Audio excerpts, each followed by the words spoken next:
Bertahun-tahun setelah kekalahan Naraku di final Ek, kedamaian menyelimuti dunia. Luka masa lalu perlahan memudar, digantikan oleh tawa dan keceriaan.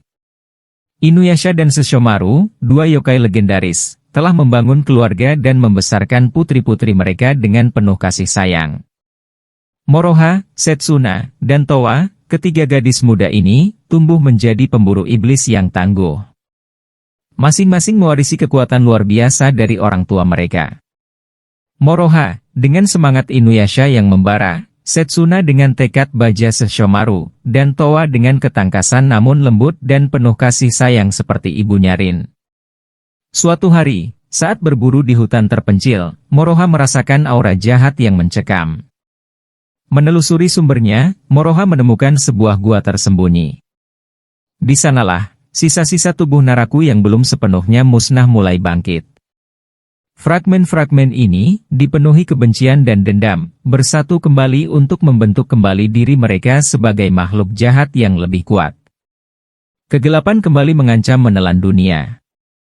Moroha, Setsuna, dan Towa tak gentar.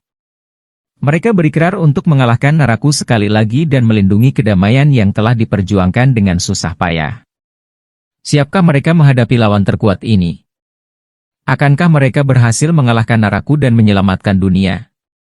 Ikuti kisah seru Moroha, Setsuna, dan Towa dalam petualangan baru mereka yang penuh dengan aksi, persahabatan, dan pengorbanan hanya di channel ini. Sinar mentari pagi menembus dedaunan lebat hutan sunyi. Moroha, dengan jubah tikus api merah marun khasnya, bergerak lincah di antara pepohonan, memburu jejak yokai berbulu tebal yang kerap mengganggu penduduk desa. Taring yokai terselip di ikat pinggangnya, bukti perburuan sukses sebelumnya. Namun, saat melompat dari dahan ke dahan, Moroha merasakan hawa dingin menusuk tulang yang bukan berasal dari embusan angin pagi. Sensasi tak menyenangkan itu diikuti dengan bisikan jahat yang bergema di kepalanya, "Kau akan merasakan penderitaan yang sama seperti ayahmu." Moroha mendarat dengan sigap, nalurinya berteriak bahaya. Dia menghunus Kurikaramaru, pedang legendaris peninggalan dari Yawaragi, matanya menyipit mencari sumber suara. Di balik tirai dedaunan, sosok berjubah hitam dengan rambut indigo panjang terurai perlahan muncul. Wajahnya cantik namun dingin, dengan mata merah menyala yang menusuk. "Siapa kau?" tanya Moroha, suaranya dingin dan waspada. Wanita itu menyeringai. "Akulah pewaris kebencian Naraku. Kasehime." Jubah hitamnya berkibar tertiup angin kencang yang tiba-tiba berhembus. Angin itu dingin dan menusuk, membawa serta dedaunan kering dan ranting-ranting kecil yang berputar-putar di sekitar Kasehime. Moroha sigap berdiri tegak, pedang Kurikaramaru terangkat bersiap. Tanpa aba-aba, Kasehime menghilang. Angin berdesis di sekitar Moroha, menusuk dari segala arah.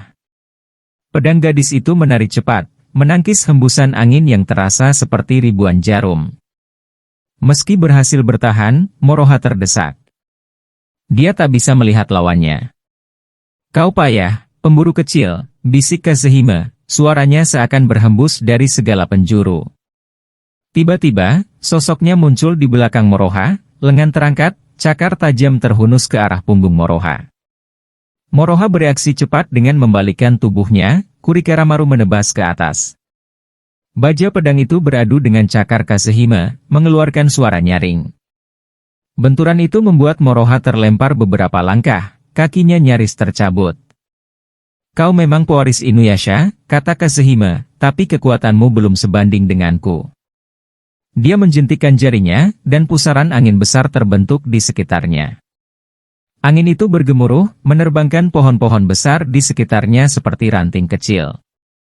Moroha terhuyung, berusaha melawan hembusan angin yang mengancam menghancurkannya. Moroha teringat Beni, pemerah pipi milik ibunya, dia pun menggunakannya dan berubah menjadi Beniasha.